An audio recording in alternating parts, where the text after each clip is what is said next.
নমস্কার, আপনারা দেখছেন ডিজিটাল কলকাতা। আপনাদের প্রত্যেককে স্বাগত জানাই। আমি অ্যাঙ্কার রূপাই ঘোষ। আপনাদের সাথে চলুন বন্ধুরা, আজকের নিউজ থেকে নেওয়া যাক। 1 ফেব্রুয়ারি 2026 এসারিয়ান অ্যাস্ট্রোলজিক্যাল রিসার্চ কাউন্সিল কর্তৃক পরিচালিত ও আয়োজিত অষ্টম বার্ষিক সমাবর্তন অনুষ্ঠান ও জ্যোতিষী ওয়ার্কশপ পানিহাটি ফেরিঘাট থেকে লঞ্চে করে গঙ্গাবক্ষে চলমান ও ভাসমান সভার আয়োজন করা হয়। তারই কিছু টুকরো অংশ আপনাদের সামনে তুলে ধরলাম।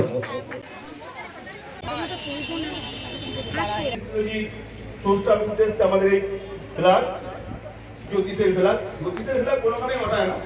আমরা শুরু করছি, আমরা চাই সবাই যেন জ্যোতিষ উঁচু করার জন্য একদম ধ্যানটা ওরা সব জায়গায়, এবং জ্যোতিষে আগে নিয়ে চলবে নতুনত্বের মাধ্যমে, আধুনিকতার মাধ্যমে। 5G মোবাইল চলে এসেছে, কিন্তু জ্যোতিষের 5G হয় না। সেই আজকালের সেই যোগ নিয়ে চলছি আমরা। তো শুরুটায় মহাশয় যোগ ছেড়ে কিছু নির্দেশে আবিষ্কার করেছেন, আমরা চাইবো সেটাই প্রচার করার জন্য। নমস্কার। আমি এসিডেন্ট অ্যাস্ট্রোলজার লব ঘোষ। দীর্ঘ আমাদের শুরু হয়েছিল 2018 সাল থেকে এই কনফারেন্স এসিডেন্ট অ্যাস্ট্রোলজি। এই চলতে চলতে আমরা আজকে অষ্টম বছরে পদার্পণ করলাম। যদিও এসিডেন্ট অ্যাস্ট্রোলজি যে সোর্সটা তিনি আমাদের মাঝখানে আজ নেই, তার স্মৃতির উদ্দেশ্যে আমরা সবসময় যতদিন চেষ্টা করে যাব আমাদের এসিডেন্ট অ্যাস্ট্রোলজিকে তার সৃষ্টিকে বহন করে নেওয়ার জন্য। এবং এসিডেন্ট অ্যাস্ট্রোলজি সোর্সটা সেই সুব্রত রায় মহাশয় তাই আপডেট করারই চেষ্টা করেছেন। সেই ঐতিহ্যকে বহন করার দায়িত্ব এখন বর্তমানে আমার ঘাড়ে আছে। আমি বোঝাচ্ছি যে লঞ্চের মধ্যেই হোক এবং জলের মধ্যেই হোক, এই কারণে জলের মধ্যে করা একটু বেশি বাড়াবাড়ি করার জন্য। হ্যাঁ, মালদা, মুর্শিদাবাদ, আসানসোল সব জায়গা থেকেই আসছে।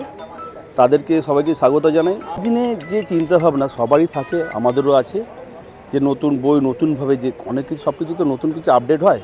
জ্যোতিষের আপডেট আমাদের করার চেষ্টা সবসময়ের জন্য থাকবে। আমরা চেষ্টা করব জ্যোতিষকে আপডেট করার জন্য। এই চিন্তাধারা নিয়ে আমরা এগিয়ে চলছি। নমস্কার, আমি ডক্টর শ্রী ব্যাসদেব শঙ্করাচার্য। আজকে অর্থাৎ এসারিয়ানের যে স্রষ্টা আমাদের সুব্রত রায়, অর্থাৎ শ্রী সুব্রত রায়, এবং আমরা দৈবাচার্য হিসেবে আমরা সবাই ওনাকে জানি। এবং সকলকে একটা কথাই বলবো যে সব রকম বিষয়ের ওপরে জ্ঞান আহরণের সঙ্গে সঙ্গে আপনারা যে যে সাবজেক্টের মধ্যে নিজেদেরকে প্রতিষ্ঠিত করেছেন বা যে সকল সাবজেক্টগুলোর মধ্যে দিয়ে নিজেরা নিজেদের গন্তব্যস্থলে এগিয়ে চলছেন, শাস্ত্রভিত্তিক, বিজ্ঞানভিত্তিক, জ্ঞানভিত্তিক, তার মধ্যে অবশ্যই এসারিয়ানকে গ্রহণ করুন। যে সর্বদা এসারিয়ানের জয় হোক, জ্যোতিষশাস্ত্রের জয় হোক, ভারতীয় সনাতন শাস্ত্র, বেদ, বেদান্ত যা যা আছে, উপনিষদ আছে, সকল কিছু জয় হয়ে আমাদের গন্তব্যস্থল আগাক। এবং মহাবিশ্বে যে সকল জ্ঞানীগুণীরা আমাদের লিপিবদ্ধ তথ্য প্রদান করেছেন, তার বহনভার যে আমাদের দিয়েছে, সেই বহনভারের মধ্যে দিয়ে আমরা আমাদের গন্তব্যস্থলে পৌঁছাতে পারি।